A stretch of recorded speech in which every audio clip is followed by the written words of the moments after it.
Hello everyone, আসসালামু আলাইকুম। সবার কি অবস্থা? আলহামদুলিল্লাহ আমি ভালো আছি। চলেন আপনাদের সাথে একটা মজার মুহূর্ত শেয়ার করি। এটা যদিও ছোটোবেলা থেকেই নানু খালামণি সবাইকে দেখছি যে ফ্যামিলিতে নিউবর্ন বেবি আসলে ওনারা চালের গুঁড়া তারপর মিঠাই দিয়ে লাড্ডু বানাইতো। আর এইটা যে আমার কি পরিমাণ পছন্দের একটা খাবার আমি বলে বুঝাইতে পারবো না। তবে এটা খাইতে যতটা মজা ওইটা বানাইতে তার চেয়ে আরও বেশি কষ্ট। আর এখানে আম্মু গরম গরম মিঠাই এনে দিছে আর চালের গুঁড়াটার মধ্যে মিঠাইগুলো দিয়ে দিছে। এটা কিন্তু সম্পূর্ণ ফ্যান বন্ধ করে করতে হয়। আর তখন যে কি পরিমাণ গরম ছিল, আমাদের সবার অবস্থা খুব খারাপ হয়ে গেছে। এক এক জায়গায় এক এক রকম রিচুয়াল থাকে, তবে আমাদের কাছে এই জিনিসটা অনেক বেশি মজা লাগে। সিনথিয়াকে বলছে মিঠাই আর চালের গুঁড়াগুলা মিক্স করার জন্য খুব জোরে জোরে যে এখানে বাড়ি দিতে, আর ওর সম্পূর্ণ চেষ্টা করে যাচ্ছে। বেচারির অবস্থা খারাপ হয়ে যাচ্ছে। একে তো ফ্যান বন্ধ করে সব কিছু করতে হবে। এই লাড্ডুটা বানাইতে অনেক বেশি কষ্ট, যেটা ভিডিওতে দেখাই যাচ্ছে। এই জন্য এটা নর্মালি সবসময় খাওয়া যায় না, খুব বেশি স্পেশাল ওকেশনেই খাওয়া যায়। তো ইহানের নামে আমরাও এটা খাওয়ার সুযোগ পাইছি।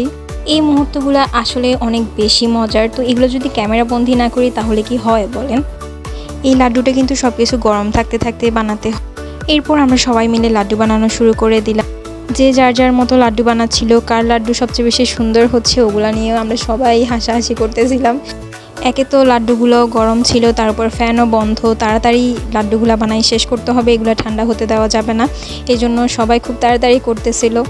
একমাত্র আম্মু খালামণিরটা পারফেক্ট বলা যায়, আর আমারটাও কম পারফেক্ট না। এই যে আমারটাও ঠিকঠাক মতোই গোল হয়েছে, সিনথিয়ারটাও মোটামুটি। তবে ছোটো আন্টি আর শ্রাবন্তীটা দেখার মতো ছিল, কারণ আরিকা যে সাইজের লাড্ডু বানাচ্ছে, ছোটো আন্টি আর শ্রাবন্তীও একই সাইজের লাড্ডু বানাচ্ছিল। কিছু কিছু লাড্ডু দেখে মনে হবে যে লাড্ডুগুলোর উপর টর্নেডো আসছিল। তবে কিছু করার নাই, আমরা তো আর প্রফেশনাল লাড্ডু বানাই না।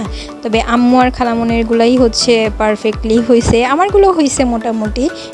অন্তত বাকিদের চেয়ে তো অনেক বেশি সুন্দর হয়েছে।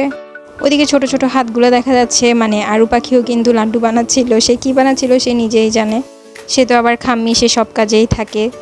এদিকে কম্পিটিশন চলতেছিল কার চেয়ে কে বেশি সুন্দর লাড্ডু বানাতে পারে। আর এই আমার পারফেক্ট লাড্ডু। যদিও আমি কিন্তু ওয়েট করতেছিলাম কখন লাড্ডুগুলো বানানো শেষ হবে আর কখন খাইতে পারবো। এই যে লাড্ডুগুলোর সাইজ দেখলে বুঝতে পারতেছেন যে এগুলোর উপর কি ঘূর্ণিঝড় গেছে। তবে যাই হোক, এর মধ্যে কিন্তু সবার ভালোবাসা, আমাদের মজার সব কিছু ছিল। এখানে আরও কিছু লাড্ডু রাখা আছে, লাড্ডুগুলো মুখে লাগার মতো ছিল, এত মজা হয়েছে। তো ভিডিওটা এই পর্যন্তই ছিল। ভালো লাগলে please like, comment and share করবেন। আল্লাহ হাফেজ।